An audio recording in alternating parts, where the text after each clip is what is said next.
Hey y'all, welcome back. I'm Ryan. I am a keto coach and a certified advocate to the Metabolic Terrain Institute of Health, and I help men and women reclaim their health and vitality through simple, sustainable lifestyle changes. So, if you have been wondering about fasting, or you have been fasting, but something is feeling a bit off, then this is for you. So, today we're going to talk about when to eat, when to fast, when not to, because the timing of your meals can be just as powerful as what is on your plate. So, I apologize. I do have a little bit of a cold today. So, I might be a little sniffly. Bear with me. So, today you're going to walk away with practical steps that you can try this week to support your hormones, to improve your energy, and just start feeling like yourself again. So, we're going to get into it. As usual, I have my slides and I am going to pop them up. So, let's get going. Let's see. No, we got to do it like this. That's what we want. All right, so here we go. So if you're fasting like this, you're hurting your hormones.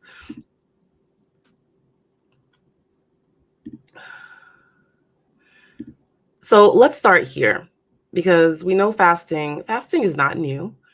It's not a trend, it's not a challenge, and it's definitely not punishment for your body, right? It's something that your body already knows how to do. And if you think about it, our ancestors didn't have food like we do around the clock, right? They moved around, they hunted, they gathered, and then they slept. And they went through natural periods of fasting every day. And that break that we have between meals, that would give your body time to repair, to burn stored fuel, and to just have like a reset, right?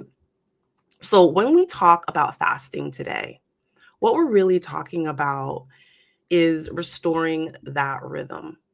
That's really what fasting should be, right? Having periods of eating followed by periods of rest, and that rest is what triggers that powerful cleanup, that repair process. Things like autophagy, where your cells are literally cleaning up. And um, when you stop eating, when you stop eating late at night, or you allow a longer break between your dinner and your breakfast, you're giving your body the space to do what it's designed to do, which is to burn fat, to reduce your inflammation, and feel more energized and kind of renew your energy. So, fasting is not about deprivation, right? It's not about deprivation. It's not about, you know, cutting out calories. Oh, I'm not eating, so I'm cutting out these calories and I'm going to lose this weight. That really is not what fasting should be about. It's about giving your metabolism time to just to breathe, not be constantly on. Okay? So before we move on, if you are watching this, I want to know in the comments, tell me, how many hours do you usually go between dinner and breakfast? Do you ever think about it? Are you fasting? Just drop a number below, and I want to see where we're all starting out.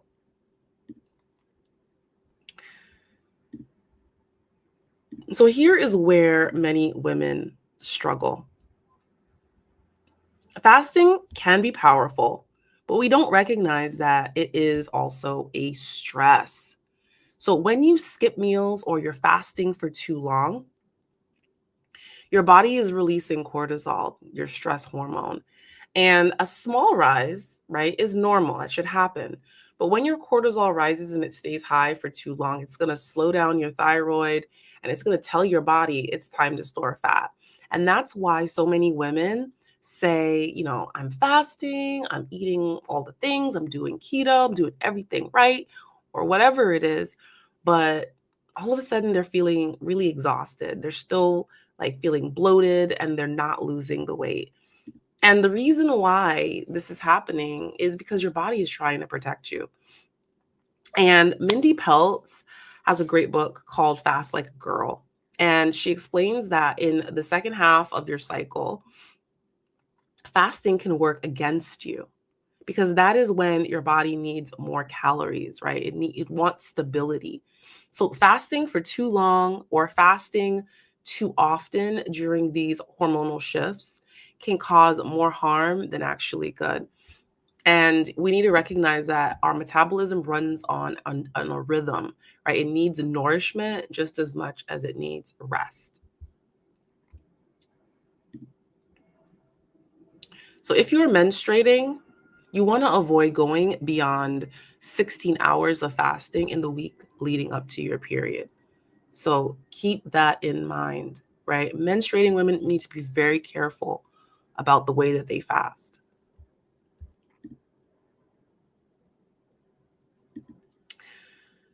So, how to know when to fast? So, you need to know if your body is actually ready for it, right? Your body can only benefit from fasting if it is already nourished, if it feels safe, if it feels supported. So, oops, went too far. So, some signs you can look out for that your body is ready is, if you're sleeping well, you're sleeping through the night, you're waking up feeling rested, you have steady energy throughout the day, you have a regular cycle, you can go several hours without like feeling hangry. Um, those are some good signs that fasting might be okay for you. But if you have any of signs like you're tired after waking up, even after getting a full night of rest, if you have constant cravings, you're always feeling anxious, your hands and feet are always cold, you feel lightheaded when you wait too long to eat, like those are signs. If you have thinning hair, that's another one. Thinning hair, crazy mood swings, your metabolism needs nourishment, not restriction. So fasting is not for you because you are in survival mode if these things are happening to you. And you're not going to heal in survival mode. So your body needs that support before you add any extra stress that fasting is. So you can start simple, right? Everybody can do a basic 12-hour overnight fast, such as like you stop eating at 7 p.m. and you don't eat again until 7 a.m. And that just lets your body rest overnight. And you're going to fuel it when you wake up the next day. And then once you find that you have like steady energy, your mood is stable, you have really good sleep, then you can think about extending that fasting window beyond the 12 hours. And so when should you not fast? So there are times when fasting can do more harm than good. And if your life is like a constant, like you're constantly in go, go, go mode, right? Your body does not need more stress. So times that you should avoid fasting would be like if you were under heavy stress, think about like stressful situations at work or at home, you're not sleeping well, if you're in that second half of your menstrual cycle, if you're doing really intense workouts and your energy is already low, if you are sick or recovering from a sickness, right? So you have an illness or you're recovering from it, you have chronic fatigue, you don't want to do it because fasting is a stressor. It's called an hormetic stressor. And that means that in small doses, right, this kind of stress is good. It's helpful in small doses, but it can be harmful if you pile it on top of all the other stressors that you have. So sleep, nutrition, and obviously hydration, right, should come first. If you are already on overdrive, it's not the time. You should be resting. So eat real food, focus on your protein, getting your minerals, your vitamins, making sure your blood sugar is balanced. And then once your body feels calm again, then you can begin to incorporate longer fasts. So now let's get into how to break a fast correctly.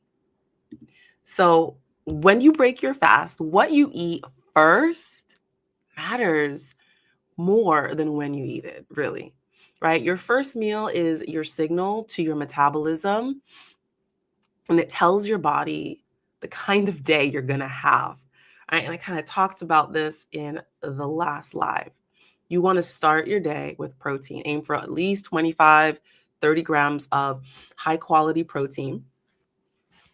This could be from eggs, from beef, right? From fish. If you can tolerate dairy, you could do like Greek yogurt. You want to definitely add in those minerals, get your hydration up. So water with electrolytes, bone broth is great. And then, of course, you want to include some healthy fats for satiety, for blood sugar control. So you can think like avocados, olive oil, maybe some ghee, right? Those healthy fats. What you should not be doing is breaking a fast, especially an extended fast with like coffee. Oh, I'm just going to have a little coffee, after not eating for 12 hours, not eating for 14 hours, 16 hours, 18 hours. Don't do that. Not having things like blood sugar spikes because you're having things like fruit juice or some kind of pastry, right? Don't think that, oh, I didn't eat for so long, so that means I deserve this treat. Your blood sugar is going to spike, your cortisol is going to rise, and you're going to be on that roller coaster ride, right? You kind of undoing everything that the fasting was supposed to do. So give your body what it actually needs after rest, which is protein, those minerals, hydration, real nutrients that are going to help repair your cells and help balance your hormones.